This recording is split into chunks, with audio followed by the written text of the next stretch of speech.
Hey everyone, welcome to Reddit Readout. Today we are checking out Entitled Parents. Story 1. These parents are so fricking afwul. TLDR, kids kept saying I was a girl and ruining my evening. Parents said kids didn't do anything wrong even though they made me have a tiny panic attack. Yesterday I was sitting on a bench listening to some music and watching some people play chess, giant version. A few kids that were around the age of 7 to 10 came up to me and began being a little annoying, pulling on my hair, yanking out my earbuds, etc. I tried to ignore it for a while until they started asking what gender I was, and to make it easier I just said boy because I feel more like a boy than a girl. I'm trans mask. Then those little shirts started calling me a girl the entire time.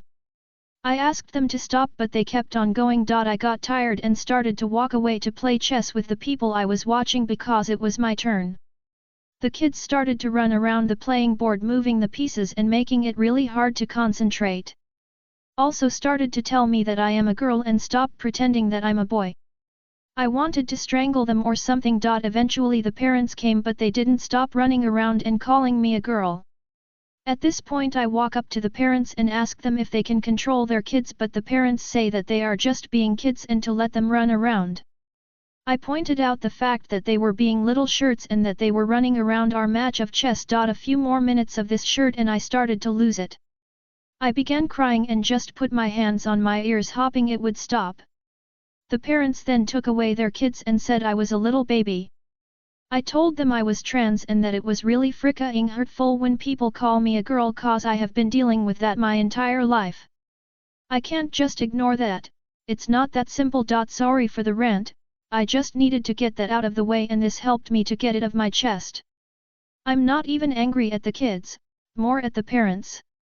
Cause they are probably the reason that those kids act that way. Story 2. Karen made my train go behind schedule.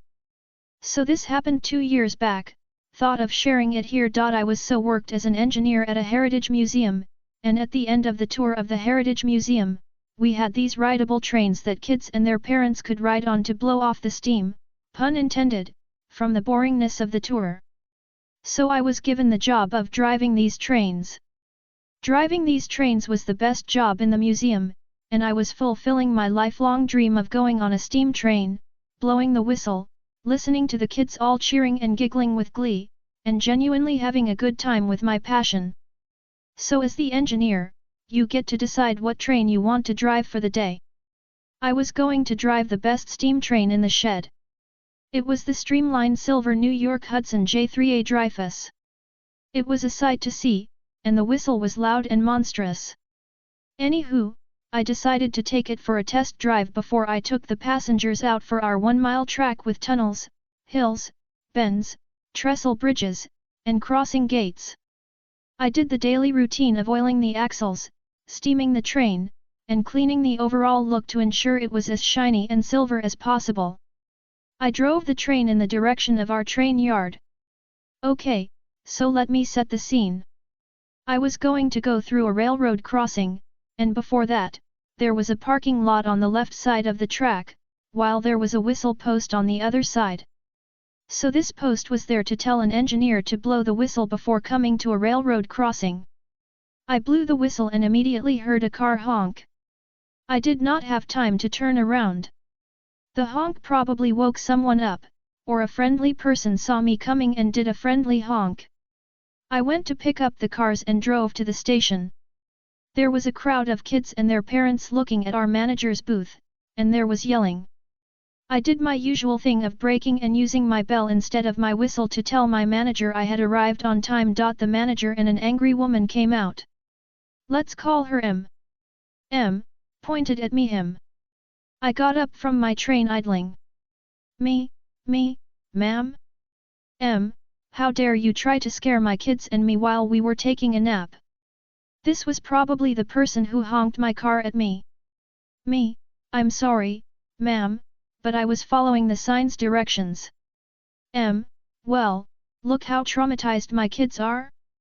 Her kids were fawning over the silver Dreyfus, taking pictures, not looking traumatized or scared. Manager, ma'am, he was following directions, and please stop yelling. You're scaring the other kids. So if you're going to ride, I am going to need to see your ticket. Some kids in line to ride my train's passenger cars looked uncomfortable and antsy. They probably wanted the train ride to start. The parents were looking at the M because they didn't want to deal with their antsy kids. M, huffed fine. But my kids should ride in the front with the engineer. M gave the ticket to my manager and my manager looked at the ticket. Manager, ma'am, first of all, you needed to book the ticket online and choose the seats for your kids and you. The front near the engineer and the back near the cabooses are most popular options. This ticket is for the middle train cars. Secondly, this ticket is for tomorrow. So I cannot let you ride today. OP, start the train. M started to have another tirade with the manager, and I went over to the two kids of M to tell them I was starting the train. I felt bad for them for having a psychotic mother like that, so I gave them a golden train keychain that I gave everyone at the end of a train ride. We were a few minutes behind schedule, thanks so much M, so I yelled all aboard, blew the whistle, and left the station a little too quickly. I drove the train, and I was coming up on a railroad crossing and saw the M pulling up to the dropping gates of the crossing. I had a devilish thought in my head. I dropped the speed to 10 to 15 miles per hour. Karen was honking her car and screaming at me. I just looked at her and smiled, putting my hands up. Me, I'm just following the rules. Story 3. My mom threatening to sell my Nintendo Switch because linked a Nintendo account to it, and now I'm scared that she actually will. This is not the first time posting to this subreddit and it certainly won't be the last. So what happened was, I wanted to link a Nintendo account to my Switch. She got mad at me, yelled at me, and drove off when my dad stood up for me. Well, recently, I did link it, and it worked pretty well for about 2 months or so. Until my brother saw me on the eShop and told my mom. I am not blaming my brother, he is still in elementary school. What happened was, she got mad, yelled at me, walked off, went snooping on my Switch and found that I had been on YouTube. She does not like the fact that I use YouTube for entertainment. She once tried to delete my Google account, but failed because I had changed my password from when she helped me set it up. She never told me this, and doesn't know I know. I only know because I got an email about it and I did not sign into my account around that time. Anyway, she then told me that she is going to sell my Switch. Even though I bought it, the law is on her side. I am under 18 and after doing some research, I found a sketchy law that said that people have no rights under 18, so yeah, she can do that. I had enough money to buy it, but she tried to gaslight me into saying that I spent $100 extra during summer vacation. I didn't. She then proceeded to not sell it, but forced me to tell her my Nintendo account password. What should I do? Edit. Some of you want to know the rules that she put in place, so here you go. You cannot buy anything without her permission. You do, and you meet the wrong end of a belt. Same result if you get an account to anything without her permission. She has already hit me for Reddit. Some of the rules, not all. Hope this gives you some insight to my life and her. Story 4. Entitled Roommate calls me abuse for not treating them like a child. The players OP, M30, W, Ops wife, H, OP and wives GF, and Taco, roommate. Disclaimer, Taco is autistic and very sheltered, so please don't attack them. So I moved to North Dakota to get away from my family, and my friend Taco had constantly been wanting to move up here with me due to how many issues they were having at home in Mexico. I finally got to the point where I was able to buy a house and offered to rent them a room if they wanted to come and restart their life. I let them know multiple times that it wasn't going to be easy and that they would have to get a job and work. I even offered to help them get a job and give them rides to work while they got a license and a car. About 6 months ago, it got bad enough that they took me up on my offer. They had a choice between a smaller bedroom on the main floor or a larger one in the basement that was next to a bathroom that no one used except once a week for D&D. My wife and girlfriend were a bit hesitant at first, but they were willing to help as much as they could. My wife even got Taco a job at Walmart so that they could carpool together. I didn't charge them any rent for the first few weeks until they were at least getting a regular full paycheck, $18/hour full-time. The rent was $800 for a fully furnished room, including all utilities, high-speed internet, a gaming laptop we lent them, free meals, anytime we cooked, we made enough for them, and rides to work. Even on my wife's weekends off, my girlfriend and I would drive Taco to and from work and pick them up for lunch, which was usually an hour, a 15-minute drive each time. The only chores that we asked of Taco were to keep their room clean and load the dishwasher. I have a torn disc in my back, so bending down to load and unload the dishwasher is very painful for me. We invited them multiple times to eat and hang out with us. We even set up a table in our PC gaming room for them to hang out with us. They would sometimes hang out with us, but mostly they just hid in their room. Taco was extremely picky about what they would eat: no seasoning, no butter, no cheese, no vegetables, no sauces. It was a bit of a pain, but we would portion out a large serving for them and cook it separately. Half the time, I had to take a bowl down to them because they would be gaming online. They loved pepperoni pizza, though.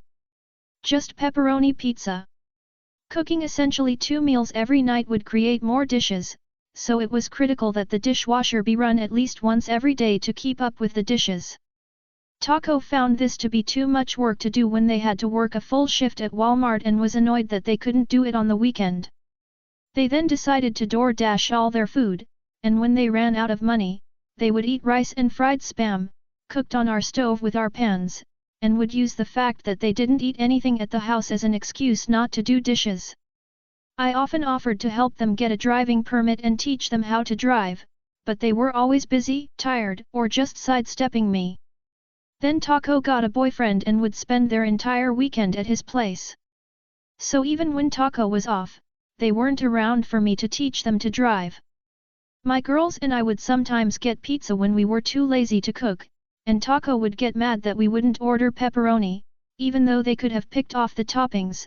They refused to eat plain cheese pizza, which I wouldn't have minded if we didn't order from a local place where a pie goes for $19. Anytime we knew we were going to get pizza, we would usually offer to take them to a drive-thru or swing by Little Caesars. They never offered to give us money for a pepperoni, and we don't have the money to pay for their meals at restaurants. They started complaining about how high the rent was and that I badgered them about getting a license. I could already see that they were probably going to move in with the boyfriend. I warned them to at least get a car and license before they did, but that tax return was better spent on getting an Xbox Series X and a $300 gaming monitor, even though I literally helped them set up their Xbox on the 75-inch TV with surround sound in the basement D&D room that we were only in on Sundays for D&D while they worked. Taco was on a split rent payment where they paid half every pay period. On the 10th of the month, they decided that they were only going to pay for that half of the month and move into their boyfriend's apartment. All the while, they still expected my wife to give them rides to the boyfriend's place, which was 10 minutes out of the way from our house. I said fine. If they pay for the half month, we would still give them rides and even help them move all their stuff when it was my weekend. If that's what they wanted. On Friday the 13th, Taco got mad that I asked them for the rent. They then went on a 3-hour rant, sending me multiple paragraphs-long texts about how horrible we were to them. How we weren't considerate of their needs, how we forced them to do dishes even though they didn't use them, and how I was always badgering them about getting a license. They also claimed we were always loud and overcharging them for rent. I still helped them move all their stuff to their new place, even though I had to call their mom to have her send me the $400. They then blocked me on everything and told me I was a terrible person because I had set that room's name as But My Needs on the Google Home out of frustration and as a small inside joke with my significant others after the rant they sent me. Drive I went out of my way to help a friend get out of a abusive situation. They expected me to be their parent, called me abusive when I expected them to be an adult and left. P.S. Taco is also 30 years old. Credit to you /Coder Joe 1 for the formatting. That's all for today. Please don't forget to like and subscribe.